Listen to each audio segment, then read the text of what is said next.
आभारी हूं आदरणीय प्रधानमंत्री जी का, और माननीय वित्त मंत्री जी को मैं धन्यवाद देना चाहता हूं कि वैश्विक महामारी कोरोना के संकट से उभारने के लिए देश के हर वर्ग के कल्याण के लिए जिस प्रकार के पैकेज घोषित हुए हैं,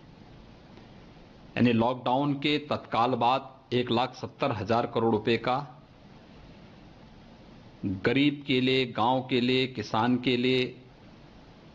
जो पैकेज था, उसके बाद तीसरे चरण के लॉकडाउन के समापन होने के साथ ही जो ये पैकेज 20 लाख करोड़ रुपए का आया है, ये वास्तव में एक आत्मनिर्भर और स्वावलंबी भारत निर्माण की दिशा में उठाया गया एक बहुत बड़ा कदम है। पहले दिन एमएसएमई और पावर सेक्टर को मजबूत बनाने के लिए जिस प्रकार की घोषणाएं हुई, वह भारत की वास्तविक ताकत है। लोकल को ग्लोबल बनाने की ताकत को आगे बढ़ाने का ही एक अगली कड़ी है। कल फेरी नीति से आच्छादित होने वाले ठेला, रेहड़ी, खोमचा, पटरी व्यवसायी के साथ साथ माइग्रेंट लेबर को फोकस करते हुए जो घोषणाएं हुई हैं, और आज भारत जैसे कृषि प्रधान देश में भारत के किसानों को ध्यान में रख करके जो घोषणाएं हुई हैं, 1 लाख करोड़ रुपए के कृषि इंफ्रास्ट्रक्चर पर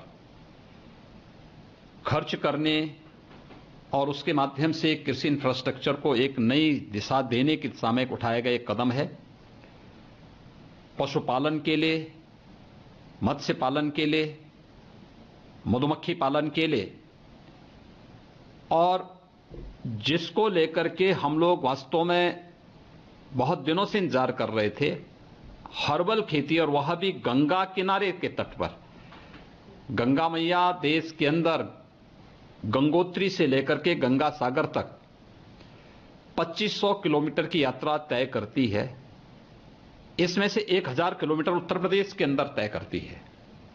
तो स्वाभाविक रूप से हम लोगों ने अभी पिछले दिनों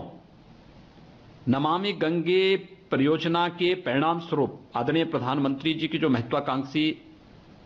योजना रही है, नमामि गंगे परियोजना,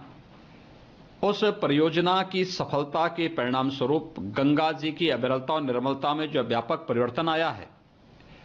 इसके लिए व्यापक जागरूकता के लिए हम लोगों ने एक गंगा यात्रा, नमामि गंगे यात्रा का आयोजन किया था। और नमामि गंगे यात्रा का उद्देश्य था कि गंगा जी के प्रति सनातन आस्था को और पुष्ट करने के साथ ही हम गंगा किनारे इस प्रकार की एक्टिविटी को बढ़ावा दें जो आस्था के साथ साथ अर्थव्यवस्था को भी मजबूती प्रदान कर सकें। और आज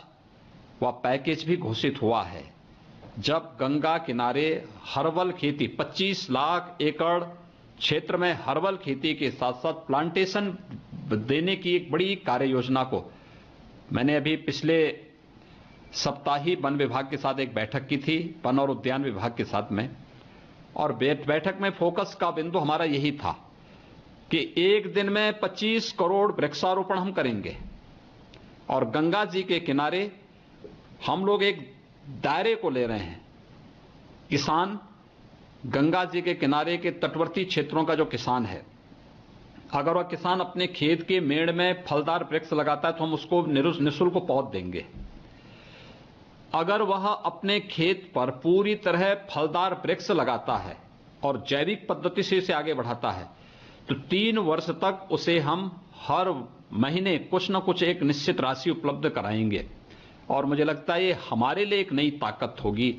नमामि गंगे परियोजना की सफलता के लिए भी और हर्बल खेती को बढ़ावा देने के दृष्टि से भी, क्योंकि देश के अंदर सबसे अच्छा जल संसाधन हमारे पास है। गंगा मैया हमारे पास है, यमुना मैया हमारे पास है, सरयू जी हमारे पास है, राप्ती नदी हमारे पास है, और भी ऐसी तमाम छोटी बड़ी नदियां हमारे पास हैं। गोमती नदी हमारी राजधानी से होकर के जाती है। इन सभी के पुनरुद्धार के साथ ही यहां पर हर्बल खेती और प्लांटेशन, जैविक पद्धति से प्लांटेशन को आगे बढ़ाने का कार्य होगा।